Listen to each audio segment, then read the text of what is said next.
the World Bank, WRI, UNEP, and also International Renewable Energy Agency.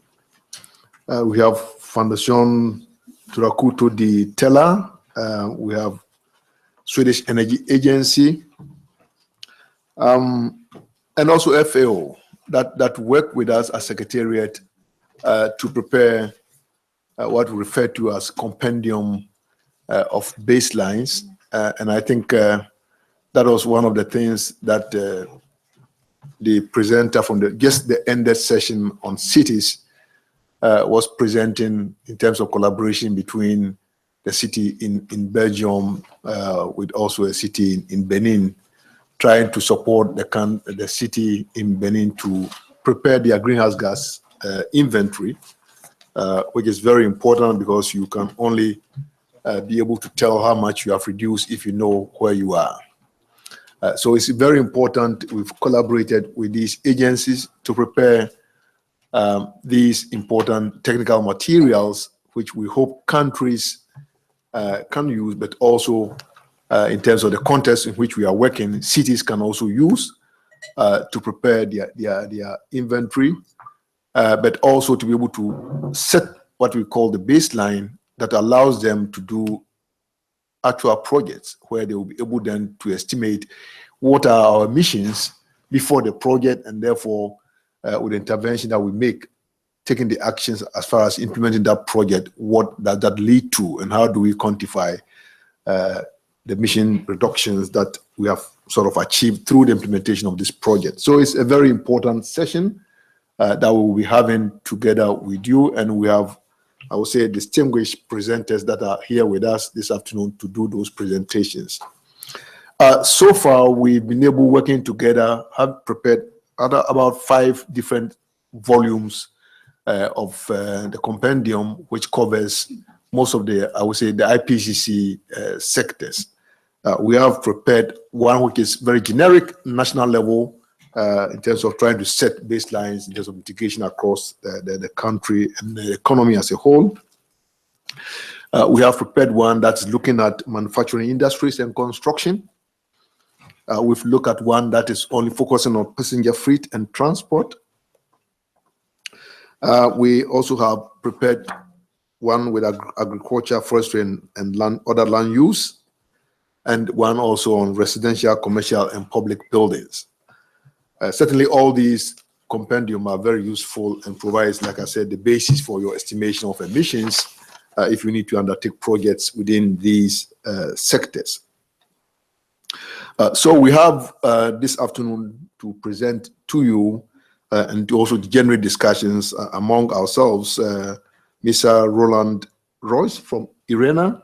So Roland is just on my side here. We have Vera Schoch from GIZ, also presenting on the work that GIZ has done, and Chuck Cohen from CCAP. And then we have Michelle Beno from FAO. Unfortunately, we could not, our presenter from the World Bank, which is Felicity, I've been taken sick, and he has some severe flu, so he cannot join us for this session. But I think it still allows us to have more engagement and discussion with among ourselves this afternoon. To start quickly on our presentations, I would want to invite Roland Roche from IRENA. Roland is Senior Program Officer for Renewable Energy Markets and Technology Dialogue, IRENA Innovation Technology Center. Roland will be sharing with us the support that IRENA, for example, has been providing to scale up renewable energy uptake, and also provide an overview of the Compendium of national level mitigation actions. So, Roland. Yeah, good afternoon, ladies and gentlemen. Thanks a lot, William, for the introduction. Thank you on behalf of IRENA to be invited to speak here on behalf of the International Renewable Energy Agency here in the technical expert meeting on cross-cutting issues in urban environment and land use. I would like to to present briefly in my next slide Irina. Irina, can I have the next slide? IRENA, the International Renewable Energy Agency, I think is known to the most people here in the room. It was established in 2011 here in the Petersberg in Bonn. Our headquarters is in Abu Dhabi in the United Arab Emirates. And here in Bonn, we have the IRENA Innovation and Technology Center, where I work. And yes. I work here at the IRENA Innovation and Technology Center on project development support and also on innovation and standards and quality infrastructure with a team. We are also permanent observer to the United Nations in New York. And I assume most people here in the room know that we have the mandate to assist countries to accelerate renewable energy deployment worldwide. We support our member countries in their way in the energy transition to achieve higher shares of renewable energies. And we want to achieve, let's say, a renewable energy world till 2050. Currently, IRENA has 150 member countries, and we have 30 states in a session, which will become soon members of IRENA. As a first activity we have at IRENA, led by our director, Dolph Gielen, the IRENA Global Renewable Energy Roadmap work, which we call IRENA Remap. This study shows feasible, cost-effective ways to increase renewable energy deployment in world's energy mix by 2030 in line with the Sustainable Development Goals. And the Remap basically look in very close cooperation in task forces together with member countries in the renewable energy potential in member countries, and we come up with a possible roadmap in how to do the energy transition, and we can also provide information about the costs for this roadmap, and we have the possibility with Remap to assess policy and the investment implication of these Remap studies, and the studies also outline the benefits of such a renewable energy transition. We do the Remap study either directly together with a member country, with a task force, as I explained, or the other possibility is we work together with the regions. We did also regional Remap studies for the European Union, for ASEAN, for the African continent, and for others. We did for about 36 countries individual Remap studies, country studies, to give input to the member countries in how to achieve high shares of renewables in the countries, taking the existing renewable energy potentials in the countries into account. We work in the IRENA Innovation and Technology Center with an innovation team on different activities. The reason why innovation is so important for IRENA's work is that we see from the potential Remap studies that a doubling of the renewable energy world till 2030 is feasible and cost-effectively possible. But we also see from 2030 onwards to 2050, we would need additional technologies to make the world 100% renewable. And that's why IRENA takes a lot of efforts in the innovation area. We look into the enabling infrastructure for renewable energies. We look into innovation in system operation, business models, and also we look in innovative ideas on market regulation.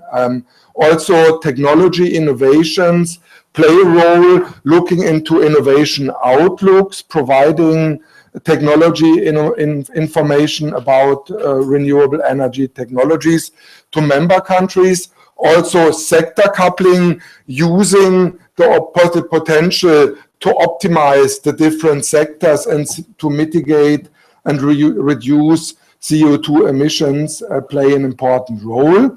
Last year, we had the Bonn Innovation Week organized by IRENA. This is a very important event with technology innovation and in general innovation, renewable energy innovation stakeholders and policymakers to discuss the possibility to enable innovation to create more space for renewable energies. And we will do the Bonn Innovation Week every 2 years to have a very intensive discussion with renewable energy innovation stakeholders. And based on the output we receive from the stakeholders in the Innovation Week, we create the Innovation Landscape Report the other year, where we give clear advice on how IRENA member countries can become more innovative and create more innovations in the area related to renewable energies. Now I have a problem here with the slides. I don't know, this collapsed. Can you just take one from there? Yeah, okay, now we... Yeah, IRENA gives also hand-on support to member countries directly to make sure that a quality infrastructure for renewable energies can be built up in the member countries, because renewable energies, when they are embedded in a quality infrastructure environment, will be more sustainable, they will be longer lasting, and they will be more cost efficient.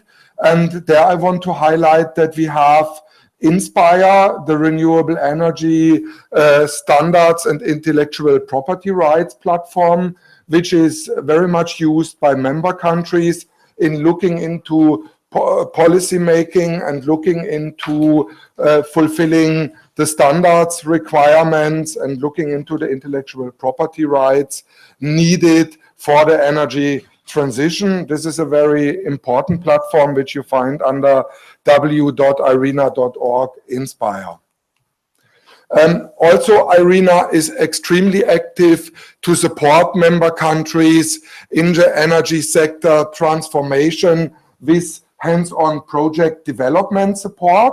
We have a portfolio of tools which helps project developers, but also policymakers to develop renewable energy projects, to identify the resources, and finally to finance the renewable energy projects to get more renewable energy projects on the ground and in a cost-efficient way that doesn't waste any human resources and financial resources and capacities in building up a renewable energy pipeline worldwide. I would like to highlight here the IRENA Project Navigator, which you can access on your computer, tablet, and also on the mobile. You find it under www.irena.org/navigator. It is a tool that provides a 7-step process from the project idea to the financing of the renewable energy projects. It provides financial models. It gives a lot of checklists and things you need to check to fulfill the bankability requirements of the bank. And it provides, let's say, a learning section where you can build the capacity and how to develop a renewable energy projects. But then you find a lot of tools, checklists, and very helpful support in developing renewable energy projects online that can be submitted to banks. We have also the Financial Navigator, which guides you in available renewable energy funding sources. I also would like to mention here the Sustainable Energy Marketplace. defines this under www.irena.org SEM, Sustainable Energy Marketplace. This is a tool which matchmakes project ideas and funding requirement of certain projects. You can put them here on the marketplace.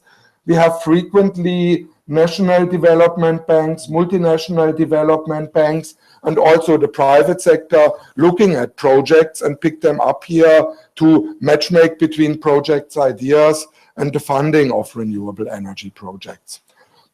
Also, IRENA gives hands-on support and advisory service on doing the energy transition and the energy sector transformation in member countries. We help with master planning in grid operations and expansion and strengthening planning of grids and the enabling environment for renewable energies.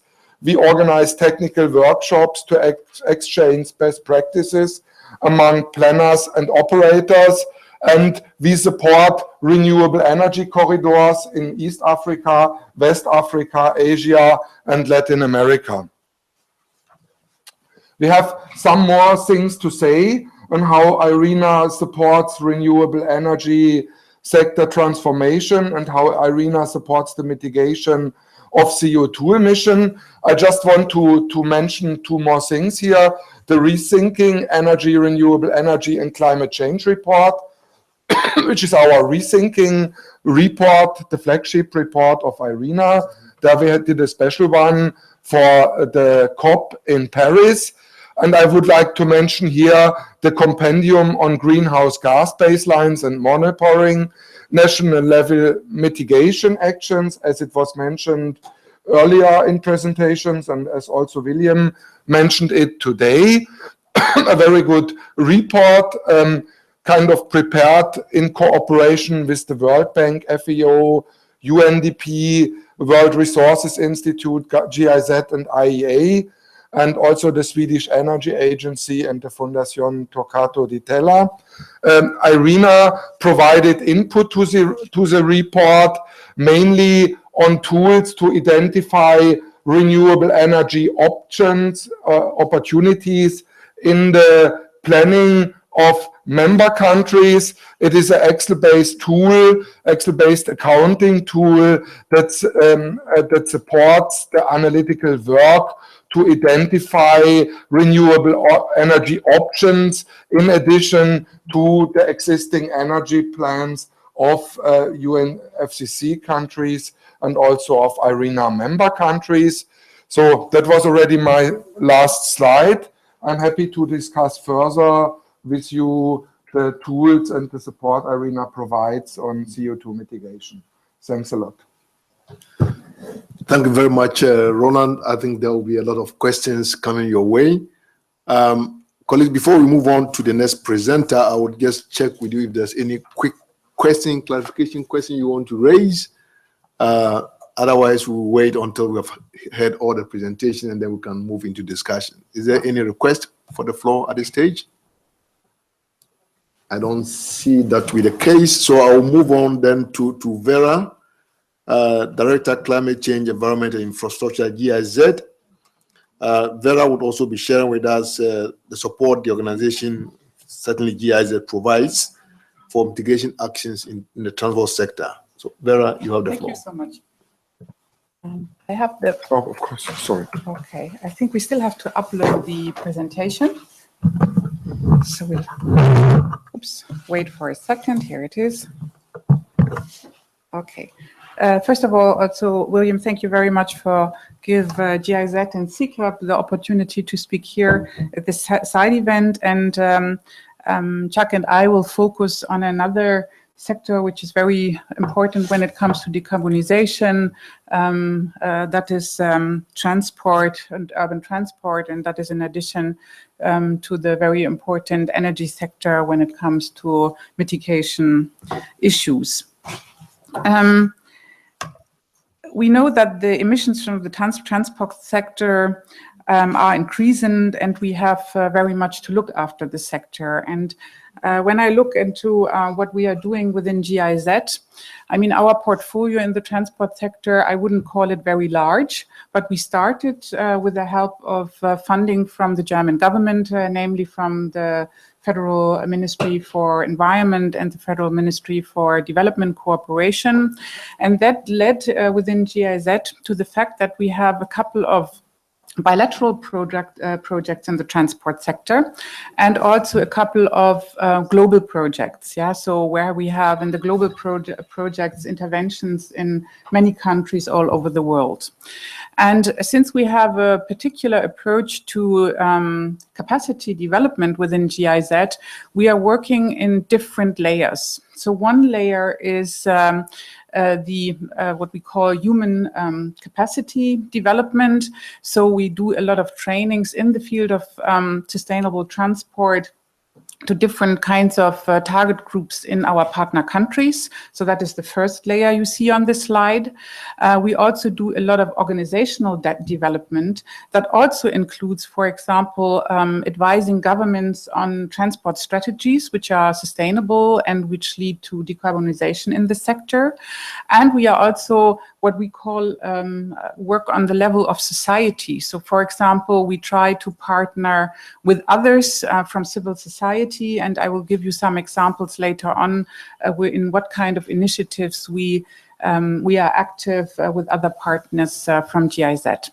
And then we also have a program we call Transfer, and this is pretty much I was thinking when you introduced from Irina that you have a facility or the possibility to support project development. Transfer is doing the same thing in the transport sector. So what we always say when we are, for example, discussing about projects for the Green Climate Fund, we always say that there is not enough bankable projects, and that what is missing is a little bit this early stage project development where maybe not the banks are yet interested. So Transfer is trying to fill that gap to a certain extent. So here you see our transport projects. We have a couple of countries which are emerging economies. So for example, in Mexico, China, and India, we have some transport projects, but also developing countries in Africa and in Asia. So you see, we don't have such a huge portfolio in terms of volume and financial volume, but what we managed is that we have our feet in many countries now. So we are a bit happy about this. We have also made up our mind how do we go about it within GIZ, and what is the logic behind our projects and the combination of our bilateral and global projects. So we have one project which is called TREX, which is funded by the Ministry for Environment, and that is advising or assisting to advise governments to go about transport strategies which, you know, which are sustainable and which, lead to lesser emissions. So because the strategies is somehow the beginning of everything and policy making. So then, as I said, we have the Transfer program where we can do project development, especially early project development.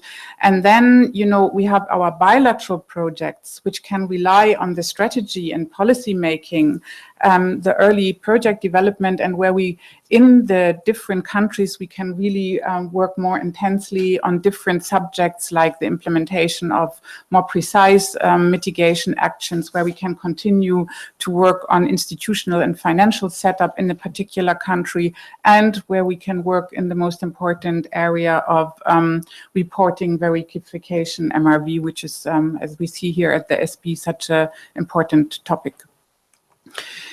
We also have a dream, not only approaches. I mean, what we are eager to do with our interventions on the human capacity development, that we train people, that we give governments advice if they want and ask us in their policy making and the field of transport. We then that is the little dot you see here, with this smaller intervention, we hope to initiate, for example, the possibility to implement projects from the NAMA facility. And the NAMA facility, again, can lead to bigger projects. like the German government, that is also a joint endeavor by our Federal Ministry of the Environment and the Ministry of Economic Cooperation, that is the German Climate and Technology Initiative, where we can raise already a bit bigger volumes of funds. And then our big dream is that these kind of interventions would then lead to mobilization of additional funds from the public and private sector, so that we can come about the transformation in the transport sector. So that is still a bit our dream, which you see here in these bigger becoming points. I said that we also like to work on, partnerships, and we are involved in 2 partnerships as GIZ. That is on one hand, Mobilize Your City. You might have heard it, and the other one is the. Now I have a look. Is the Transformative Urban Mobility Initiative, and in these 2 initiatives we are very, very active. And under these initiatives, you see the little dots here are then again several projects, and the roof of everything is the international political agenda. Mobilize Your City pretty much focuses in 100 cities on sustainable urban mobility and strategies for cities to go about this subject. And 20 countries develop currently national urban mobility policies. So that is not only on the city level, but also on the national level.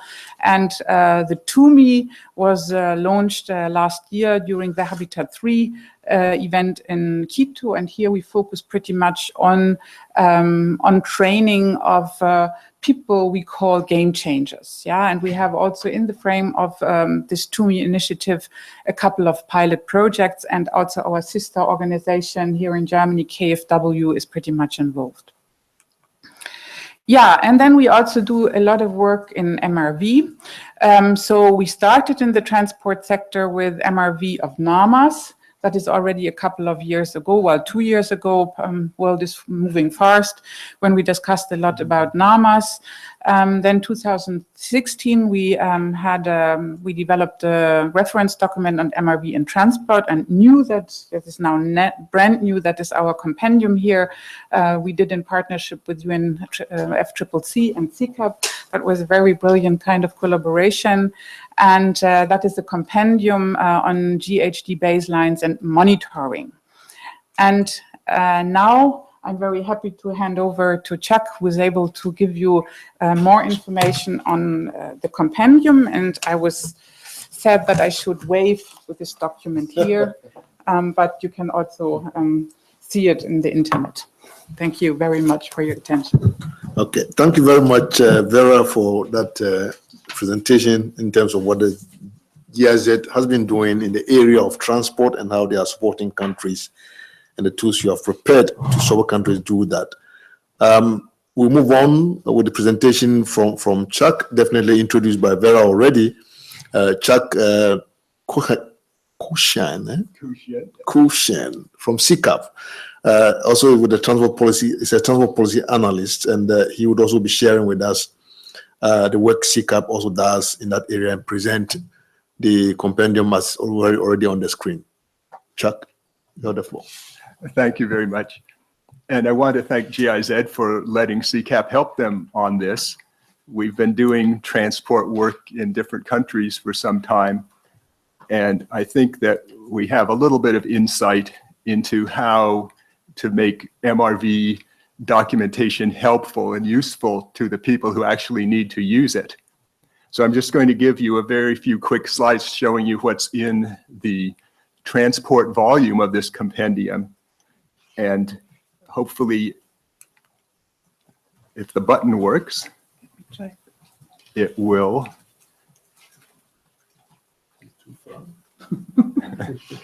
We always have the technical difficulty to overcome. Maybe we can do it at the laptop.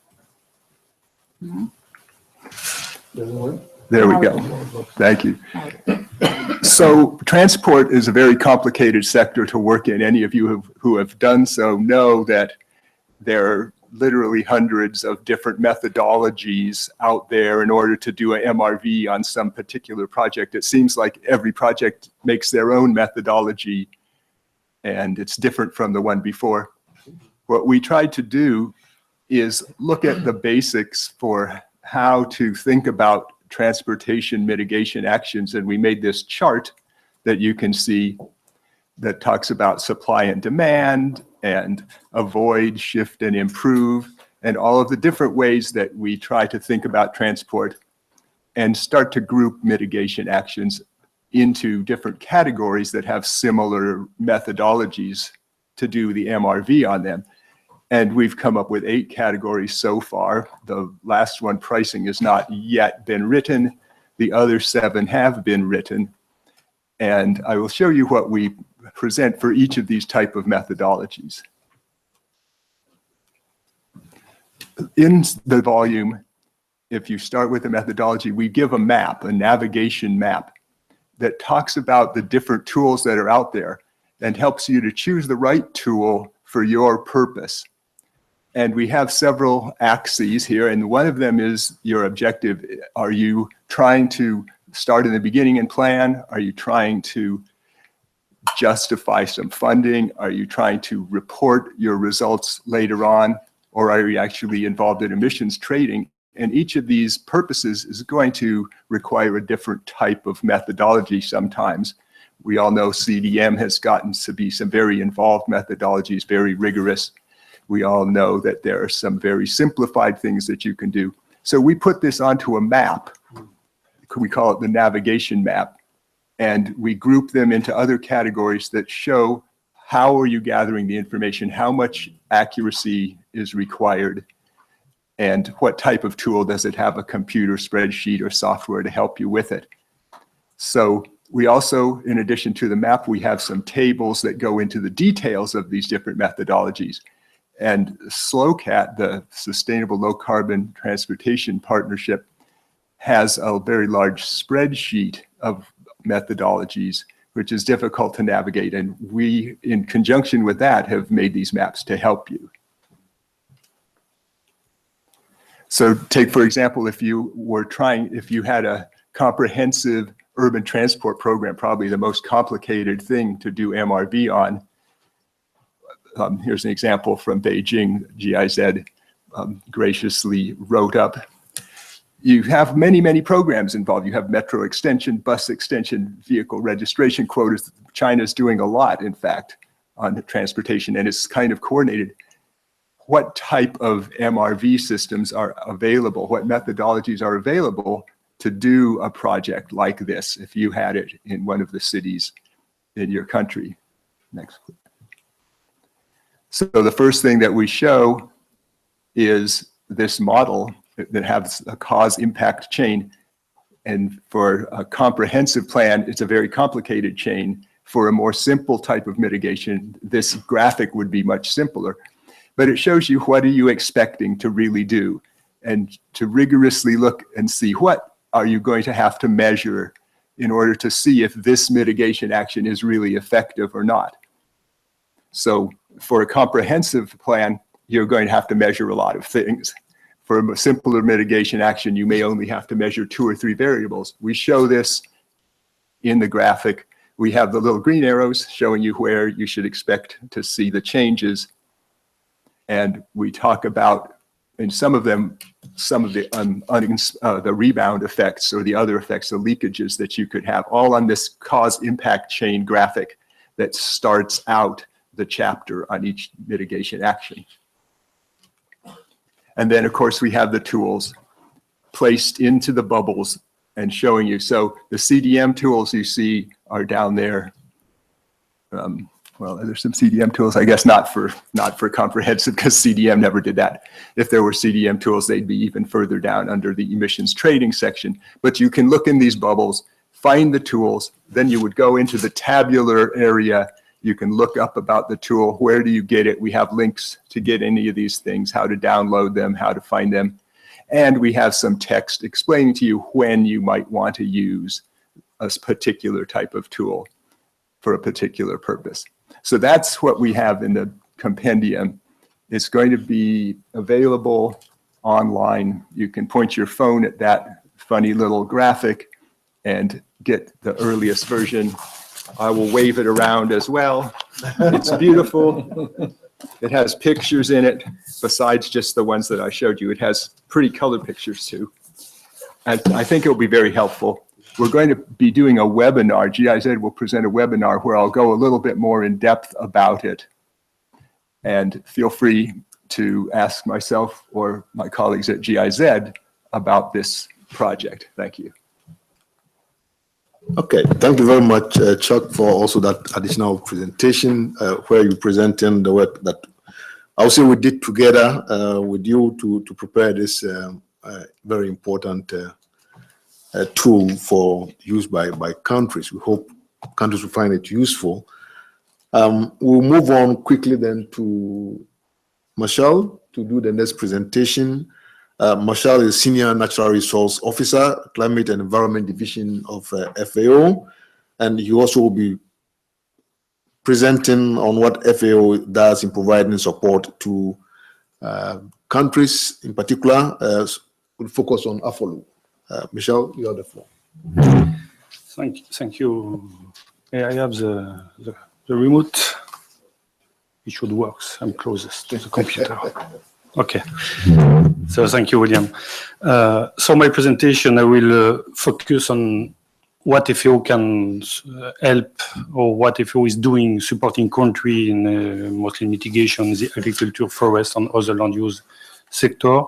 I have two parts, a brief part on the compendium. As you have already a lot of information on what is the compendium as a whole, I will just focus on the AFOLU section of that compendium, and then more details on the mitigation action and what we can do to support our country members at FAO. I guess you need to, for the first one.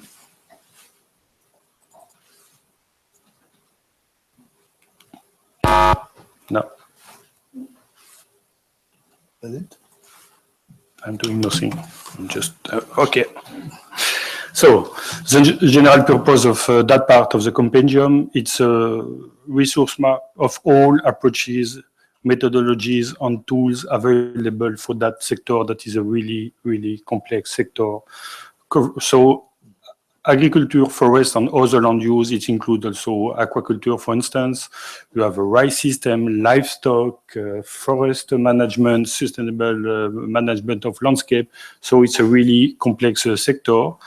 And we are trying to cover the most various AFOLU mitigation action we have in that sector, because we have plenty of mitigation action that can also deliver and be compatible with food security, ensuring food security for most.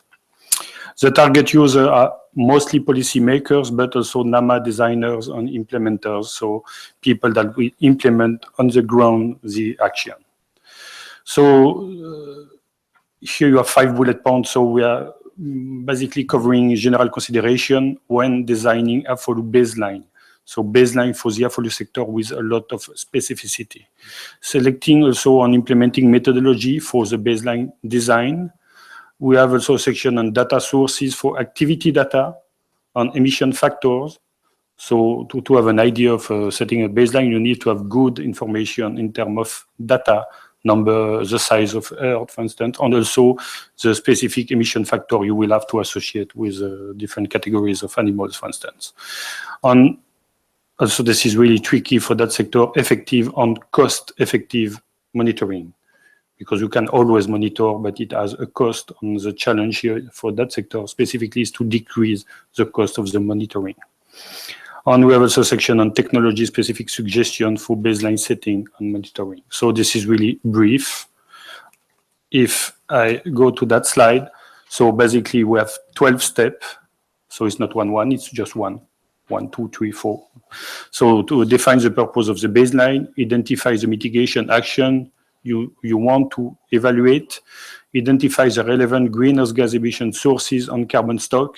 I will not read all, but you have here the 12 step that we have identified how to really go to step 12 to ensure the baseline validity and eventually correct. So it's an iterative process. you have also to learn by doing, so to correct all the previous step eventually. So this I will not enter into detail so much. Just to focus on some step. So for instance, so you have some different table trying to cover to identify here the relevant emission sources and carbon sink to target according to the different type of mitigation action you have, the emission sources and carbon sink that are relevant. And so you have main likely possible. So just for you, help you to target and not to lose the essential, not to be loose in a lot of details. That is really the most important, to target what are the most 90%, for instance, of the emission you are covering, and focus on that, and then the 10%, okay, you can leave in the first step. On step 6, for instance, on parameters, so we are also really following on trying to be consistent with the IPCC approach, because at the end, when you will have to implement a mitigation action, for, in our view, a country should be able to have that mitigation action reflected in the greenhouse gas inventory. If we are not able to reflect the mitigation action in the national greenhouse gas inventory, we will miss some useful step. So we need really to, on this link, particularly with the NDC and the transparency framework. So here you have the tier 1 approach. This is most basic assumption of the tier 2 approach for different sources on stock, and you can see it becoming blurred because the table is really long and trying to cover most of them. So I can focus, for instance, only for stock organic soil. When you will have a project or mitigation action dealing with soil organic carbon stock exchange, tier 1 approach, area affected, amount of peat, for instance, or extracted before and after.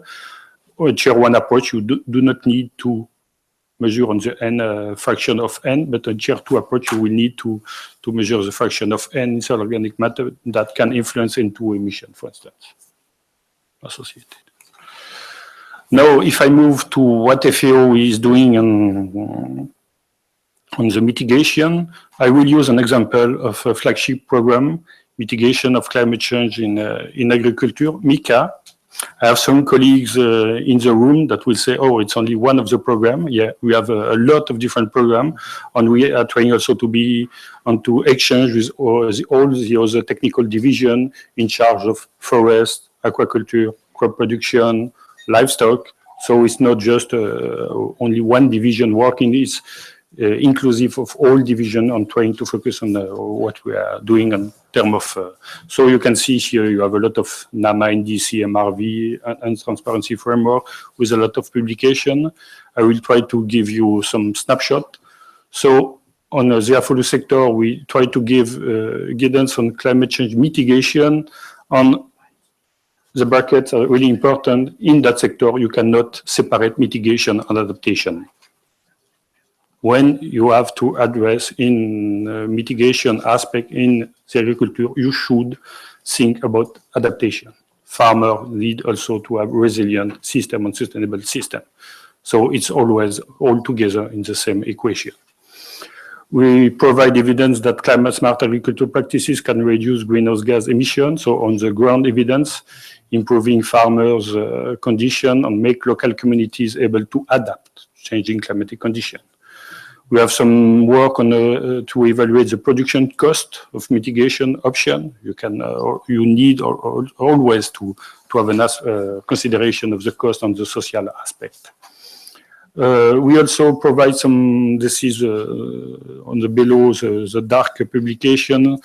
We have analyzed the NDC, what NDC from the different countries are saying in terms of AFOLU sector, and we realized that in fact most countries express some interest and needs to work on mitigation in the AFOLU sector, and for sure on adaptation. Trying to improve the capacity in design of NAMA also. So we are working closely with countries to develop NAMA, for instance, a dairy NAMA project in Kenya. FAO support also for reporting, then the mitigation action, not just the mitigation action, but the report of that mitigation action. So we have different tools, publication. I will not detail here, just some snapshot. Exact, it's a Excel-based tool for appraise impact of a project or a policy. So it's help you with the design, early design of a project or a policy to have an idea of the impact of that policy in terms of greenhouse gas balance compared to a baseline. We are also working quite intensively on supporting countries to develop sustainable national greenhouse gas inventory system. And we provide for sure data methodology. We have FAO Stat and other tools to help countries to improve their greenhouse gas estimates. As in the other sector, where we have seen, we are also working on MRV guidance tool for mitigation action. We have on the ground support with countries' activity. So we are here some example with Costa Rica, Paraguay, and we are really exchanging with the government and the ministries of the different countries to help them to understand their own need. You have not just one receipt. You need to learn and to exchange with the country to address specifically what they need to achieve. So we have, for instance, ad hoc country quality assessment and a verification process to improve the national greenhouse gas inventory, validate BUR, biannual update report of different countries. And we have also a follow mission tool, so it's online, we have the website.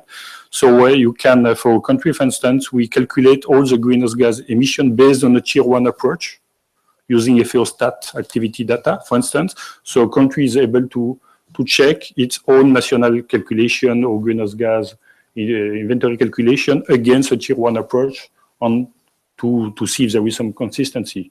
And we are providing a time series where some countries are just calculating from some specific years. We are also supporting in peer-to-peer country capacity development.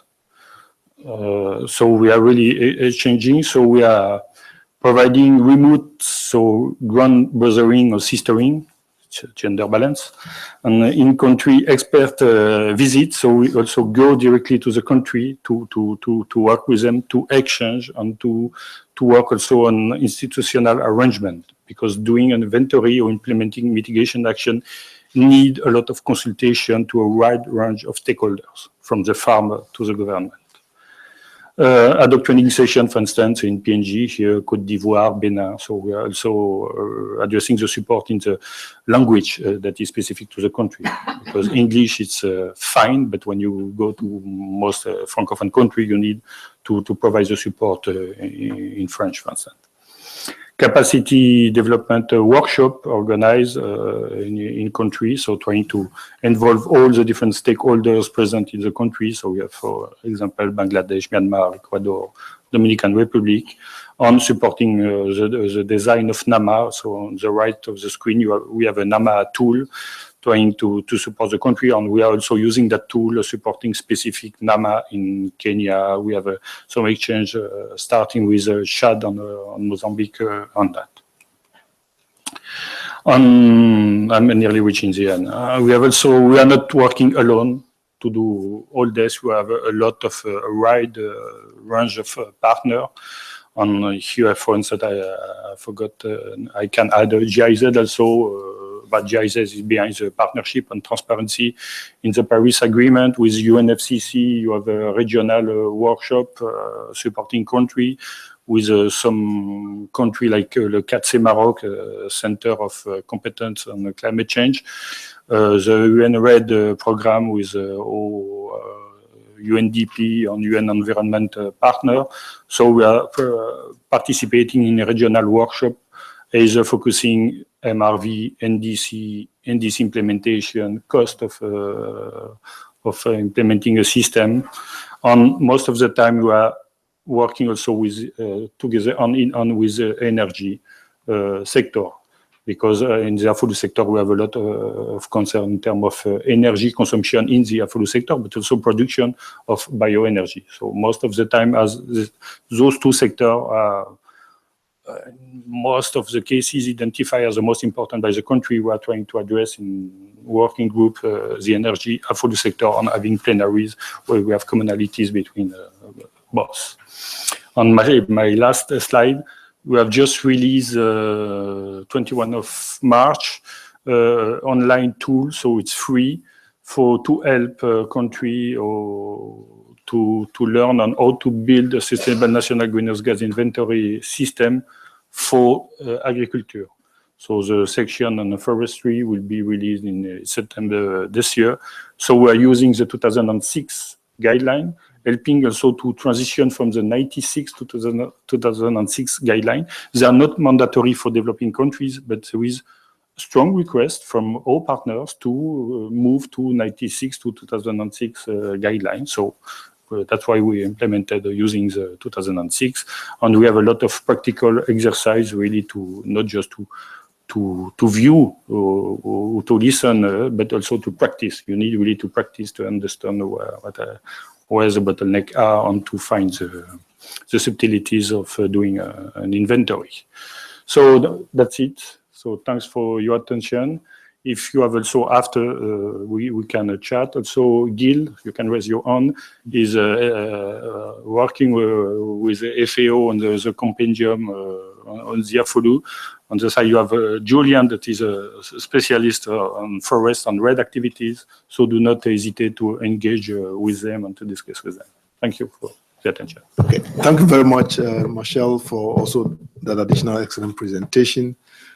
Colleagues, I think we come to the end of the presentation, so it's now time for you to ask any questions for clarification to the presenters. After a couple of questions is taken, I would want to come to a number of the countries that are here, especially developing countries that are participating, to also understand what are the needs in terms of support and how have you benefited from some of the support that we have received. So I'll be coming back to you in particular to look at what experiences you want to share in terms of support received. The floor is opened. Any question to the presenters? I recognize Egypt.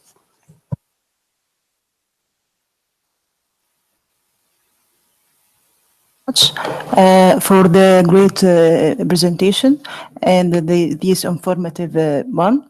I have a question for the GIS representative because I am from Ministry of Transport in Egypt.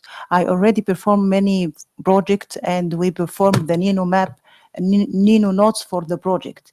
Does any criteria for funding this kind of project, if it is a great scale or small scale, for supporting from the GIZ? Do you have any criteria for supporting this project, if it is huge or small project? Thank you. Yeah. Are there any additional questions, or allow GIZ to respond and then we'll come back for another round? Any question? Okay, Vera, you can respond to Egypt, and we can take additional questions later.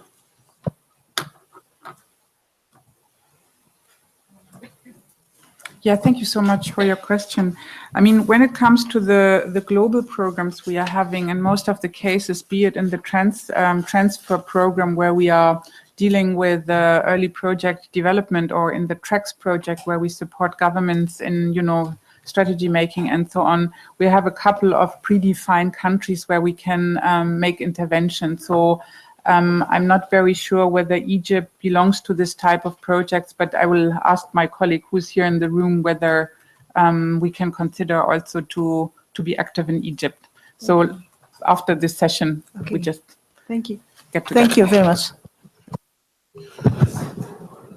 Any question? Come on. Thank you for giving me the floor. My question is focused on FAO support and activities. Do you support existing mitigation or adaptation activities in countries? For instance, in Gabon, we develop a national land use plan, which is aimed to reduce impact of agriculture on forest by choosing proper land use to develop agriculture with a carbon value assess of forest. So can you bring your expertise to that kind of initiatives? Thank you. Any other question? And maybe I would request Gil and the other colleagues from FAO, if you want to also assist in responding to questions, just feel free and just come in. Marshall, you come. So on support provided to country, no, your question is really relevant.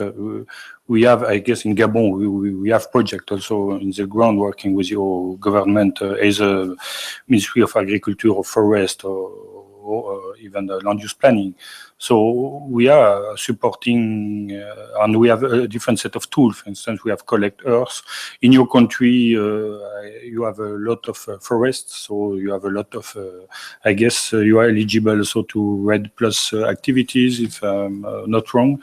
So yes, we are already working with your government on addressing that, on offering our data. This is one thing, our knowledge, on our expertise on how to best implement land use planning.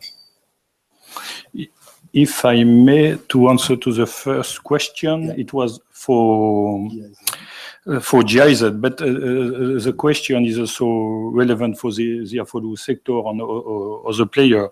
There is no one-size project. You can have small, big project, and depending of the need on what you want to achieve, you're really to exchange. This is really based on bridging all stakeholders on exchange to draw and to develop the best project to respond to your needs. So, for instance, if you're implementing agencies with GEF, so the Global Environmental Facilities, so we have small project, less than 1 million or up to a few millions. You have the funds, or for instance, the CBIT to capacity building to implement transparency. So we are working with countries for small 1 million project. FAO is also implementing agency for the GCF. And this is really, we are foreseeing transformational project.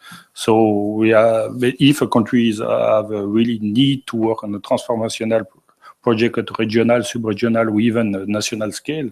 So we will work with them in the affordable sector to develop such a project. So there is no perfect size of the project. You have a really different range of different projects, and you need to use all the palette of the project you have access.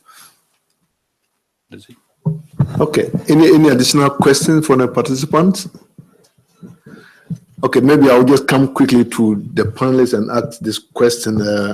You presented a number of tools in your presentation, if I got them correctly. From Roland, you mentioned Remap, and Vera talked about transfer, and I mean, Michelle is again talking about Collect Earth, which is an important tool that FAO has developed. From experience, I think the challenge using these tools has been data. For FAO, that might not be the case because you have this FAO stat, which is quite a very detailed database for which countries can draw data that they need from there. But in case of transport and sometimes even energy, data is a major challenge. So how has this been addressed in the tools? How do these tools assist countries to come up with the right data for their estimates in terms of emissions, but also for mitigation actions? The other point I also want to ask to you all is also how well documented are these tools? Because sometimes they are available, you take them and you need to really struggle to understand what the tool really does, because it's very less documented. I mean, how have you addressed these two issues to make the tools that you have developed, which countries will be using, most appropriate and I would say useful for them? Then I would come to the developing countries that are also in the room, because most of the support come to you. And I'm sorry, I might have to put some of you on the spot to ask you some of the questions. And maybe I can start with Gabon, right on the right. What type of support would you require in terms of even looking at the tools that are currently presented and the agents that are here that will allow you to actually implement your national level mitigation actions as you have determined. The same question, I can throw it back to Egypt and also to Malaysia, where I see only a few of the developing countries that are in this room, and you might want to respond to them in that order. So I'll start first with the panelists, looking at the tools that you have developed and how useful do you think these tools are to countries in terms of how easy it is to get the data that's needed to use the tools, and how documented these tools are to allow countries themselves to be able to read the documentation surrounding the tools for them to be able to use these tools. I don't know who wants to go first. Roland, maybe you want to start? I'll start with transport then. Okay. Because that was one of the ways that we tried to organize this mass of tools that are already available. We didn't create any new tools in our project because there are so many tools available. But what we did do is organize them so that if you only have a certain amount of data, you look for the tools that do not require a lot of data. And if you have a certain type of data, you might be able to find the appropriate tool for that. Because everyone knows that sometimes there's data out there, maybe default data, maybe national level data, and we try to show when is it appropriate to use that and when is it more important to go and actually do a survey or count traffic. There's also, we have a project, CCAP has a project in Colombia that we are designing the MRV for, a transit-oriented development project. And we are looking there for even more innovative ways to get the data, such as cell phone tracking, right? That there's a lot of things that are going on now with mobile data acquisition that will make it easier to get samples out. And we're looking into how to design an MRV that can take more advantage of that. But if you look at this transport volume, the actual data and the ease of collecting it is one of the criteria that we organize it around. Thank you very much, Chuck. Roland? Let's say data quality is, of course, a key thing for IRENA. This is very important for the work we are doing. With regard to remap, of course, we do our remap studies based on a methodology which is very transparent, available in about 40 publications we have done. And of course, the data we are using are based on the national energy plans of IRENA member countries.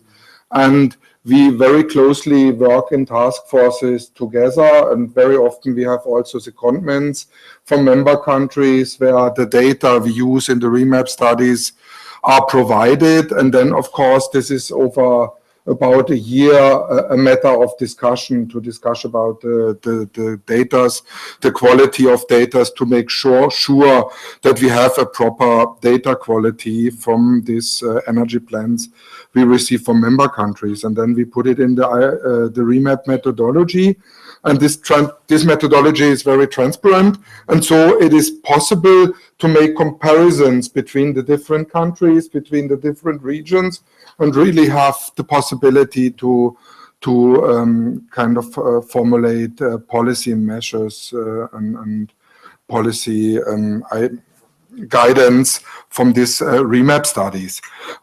Also, I want to make a reference to our costing data we are using, the Renewable Energy Costing Database, which is based on a costing coalition we have built together with the private sector.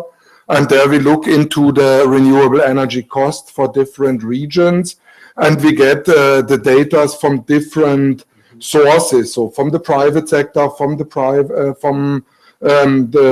public sector, but also from, let's say, tenders. And so there are different sources, and we can see how consistent the costing data are. And then, of course, let's say with a tool like the project Navigator, we frequently discuss with consulting companies, but also with project developers and others, the data and information and the best practice we use in a tool that guides project developers to prepare bankable proposals. And this is also a frequent basis of discussion with multinational development bank and national development bank, where we basically show and discuss our tools, and then we receive feedback and also updates on the data. And a continuous feedback process is very important. And we also do training. For example, last year we did a training on the project Navigator and other tools we have with the African Development Bank, where we have then really the dialogue directly with the people working, for example, at the African Development Bank, to receive feedback. Thank you very much, Roland. Vera, you want to come in? Yeah, just one thing which came to my mind regarding the transport sector. I mean, we also have to bear in mind that many countries are already investing at the city level or at the national level in different types of transport systems, and many countries do that for other reasons than climate change and mitigation. That is, to have this permanence and traffic jam a little bit, to improve on that, or the air quality. And the only thing is that you are already investing, for example, in public transport. And for example, I remember when we had the climate conference in Lima, I saw that there were kind of bus lanes and so on, that you do not measure the mitigation effects of what you have already ongoing. And this is why I think that this kind of compendium and how to go about it and what to measure and where to get the data from, that is helpful for the ministries of transport also to measure the effects not only on air quality and on less congestion on roads, but also on the climate issue. Thank you very much. Marshall, you want to take a turn? Yes. So on data, you were saying, yeah, FAO was FAO stat. So we have some kind of activity data, but they are broad. That national scale, they are broad, and perhaps depending on your objective, it's a precise NAMA in a subsector, they are not enough.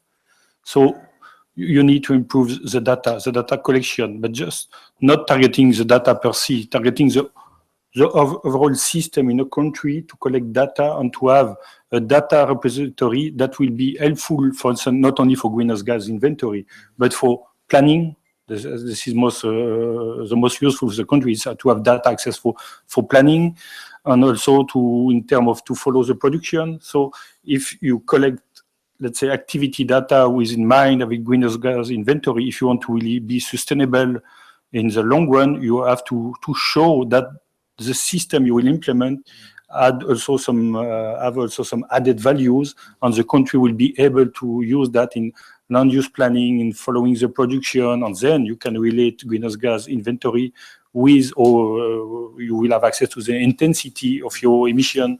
So data, we have data, but we really need to improve the system of collecting the data. Yeah, if I come again on the second question in terms of documentation, the collected tool, how yes, well documented is it to allow countries to use it without have to come back to FAO for any assistance, for example? Yeah, so on the collect earth, really briefly, because I'm not a specialist of collect earth, but the idea was to develop a tool that is the less expensive as possible. So that will make use of available free information, like Landsat. You have a lot of satellite images that are available on the web. You can download, you can work with. So with some training and with a tool, it's using a sampling strategy. So you sample some part of the map and you go on the ground to check. And so it's trying to make the full use of what we already have in terms of available free information, and to build also capacity of teams in country to be able to develop something that is really the cheapest as possible. Okay, thank you very much. Gil, you want to add on anything on your side? Yes, maybe one more. Like Martial said, the FAO stat would sometimes not be sufficient if you look at a full sector mitigation action. you would need additional level of information. You would need the higher tier methodologies that for which require data beyond what's available in FAUSTAT. So there is no way around to actually have a high quality data collection system, like Martial said. And we are actually helping countries, training countries how to establish such institutional arrangements. Okay, thank you very much. And maybe let me quickly go to the countries I mentioned, if they want to indicate how has support been made to you, how useful have this support been, what have been your experience working with a number of these support providers. I'm sure Egypt is already ready to respond to me. Egypt, please. Thank you very much for this opportunity. I'm working in the Ministry of Transport. It's working on the national level, not in the city level. But I think but we work in the city level with the metro lines, and this is a very high cost project, and it needs support from everyone. Some is alone, and some of the government to pay for this or do such expensive effort there. But I don't see that GIZ supports such kinds of mega project. There's it is focused on the capacity building only, and making a new approach for the collecting data and the verification. I think this area is important also, because if you cannot develop what you cannot measure. So you supporting the collecting the data, and for making a new planning. Do you focus on this area rather than the supporting the mega project like Metro Line? Thank you. Yeah, thank you. Yes, because GIZ is not a development bank. So we don't have the mandate, for example, to give out like loans and credits. Yeah, so we pretty much focus on capacity development, and to the volume of our project would never reach what, for example, the World Bank is able to do, because we have, we are definitely not a bank, and we will not become a bank. So whatever has to do with institutional arrangements, helping, like in the climate space, we when we worked with ministries of climate, of environment, we assisted in certain countries. I used to work in India, for example, to support their climate change entities, or, as I said, we assist governments in their endeavor to come about policies and strategies in the energy sector. Also, that was in India a long time ago.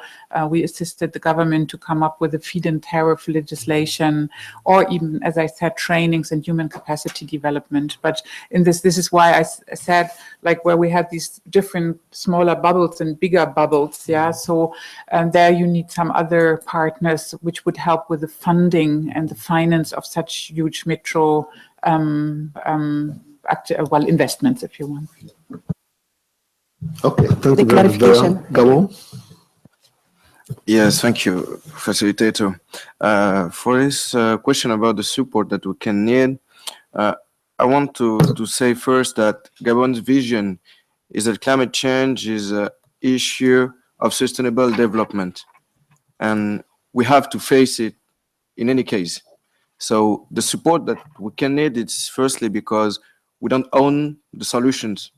So we need technology transfer, and very efficient technology transfer.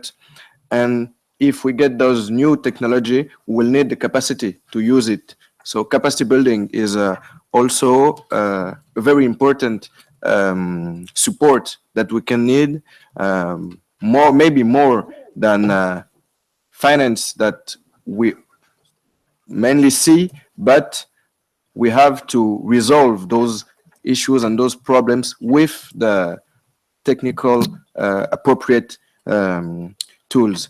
And the other things is that we can also be the one who support in the South-South cooperation. For instance, we have set up in 2015 in Gabon a satellite image reception station that covered more than 20 countries in Africa.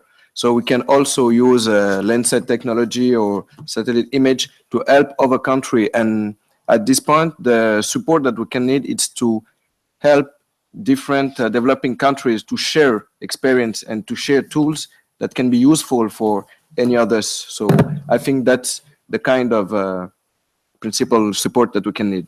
Thank you. Thank you very much. And I think that's an important element in terms of support that you mentioned in social cooperation. Certainly, learning from peers, I mean, from experience is much easier than, learning from a donor coming in and telling you what you could do.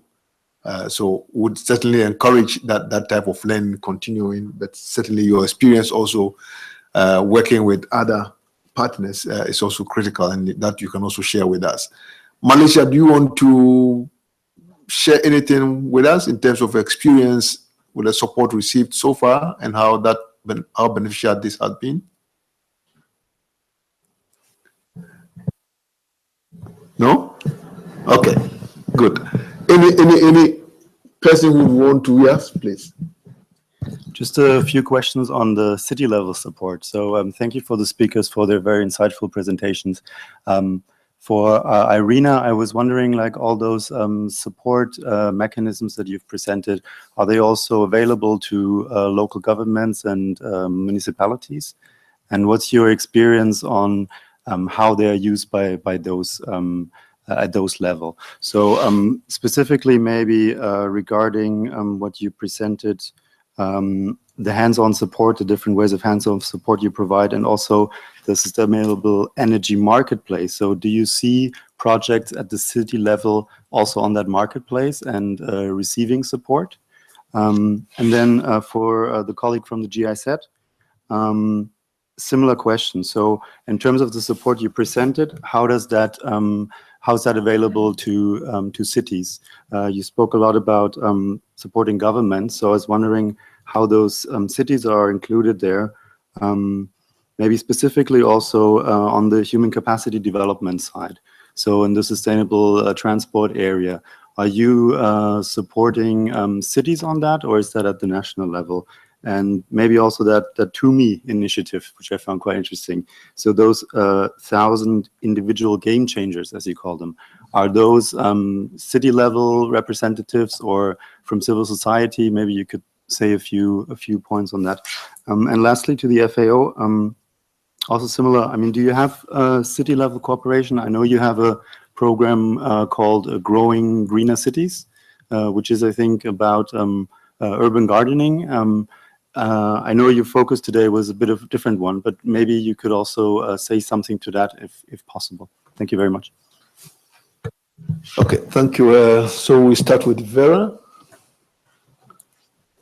Yeah, thank you very much for this question. I started to smile a little bit because we also have a discussion within GIZ whether we come from the city side or we come from the sector side.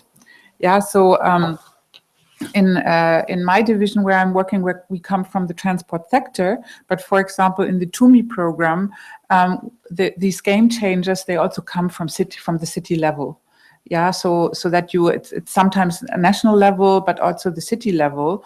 And as I said, in the Mobilize Your City initiative, we have the national level and the city level as well when it comes to strategizing. Yeah, so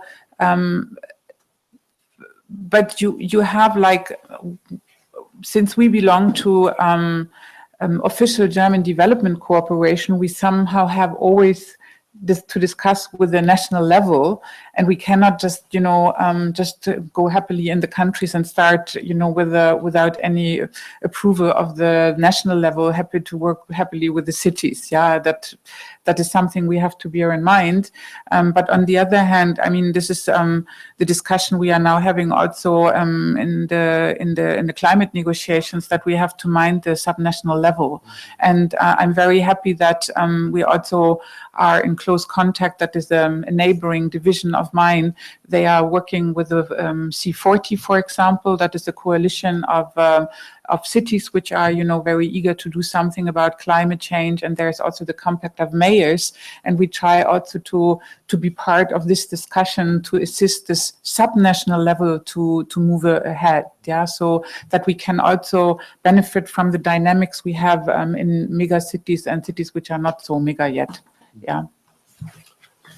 Thank you. Well, Roland, before you respond, I think Chuck want to add a little bit to various response. Yeah. That if you're looking for subnational capacity building, the NGO sector is all over out there. The C40 people, CCAP works sometimes at the sub-city level, WRI, ITDP, ICLEI.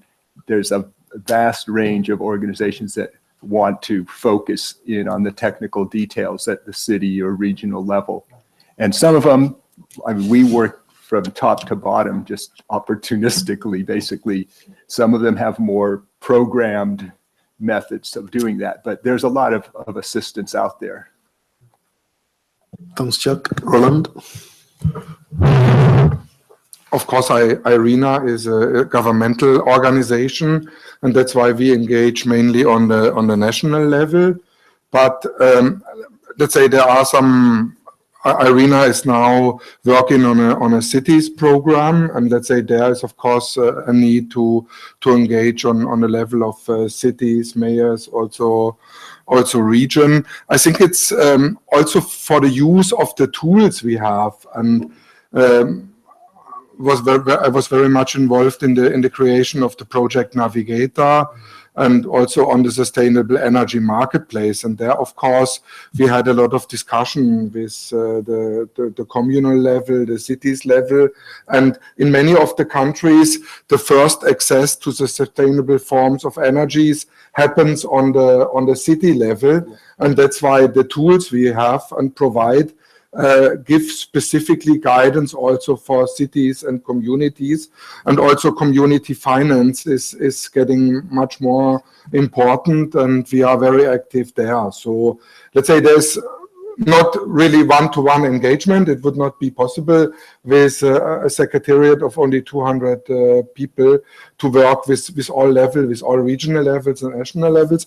But of course, our tools, there we clearly see an audience for the use of the project Navigator, Sustainable Energy Marketplace, and now the cities program IRENA is out rolling, that we have very much engagements and make sure that we get the right data, the right feedback and input and use and cooperation also with the communal, regional and cities level. Thank you, Roland. Marcel? So here, if you look at the title of that term, it's cross-cutting issues in urban, environment, and land use. We cannot oppose cities or small, big, with all the other aspects of the land use. We are all consumer. On myself, I'm dependent of a lot of smallholders, farmers that will provide me some food. So food security is not only a question of production in rural, it's also access to food. So this involves transportation and it's access to good quality. So it's also refrigeration. So it's a really complex equation to solve. And also, if you go to the more social aspect, if we are not able to have farmers with decent job, and if they are not able to earn enough money to sustain their family and to have really a good quality of life, what they will do? They will move to city and to change the problem.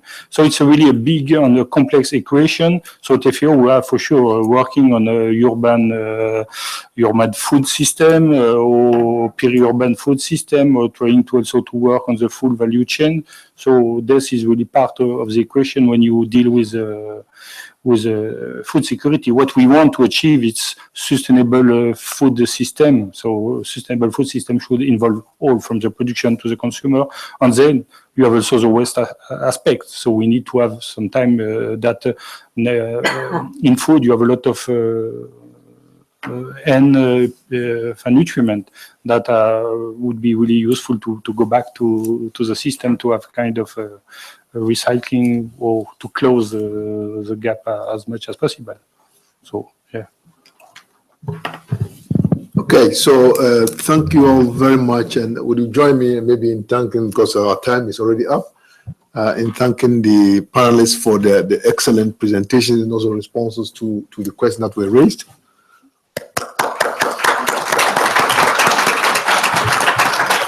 Okay, so just to, by way of information, I think the tools that we're talking about, especially the compendium that we have prepared, they are available also on our website, and you can download them. They are for free. So just go there and get this information. Certainly you will find use for them.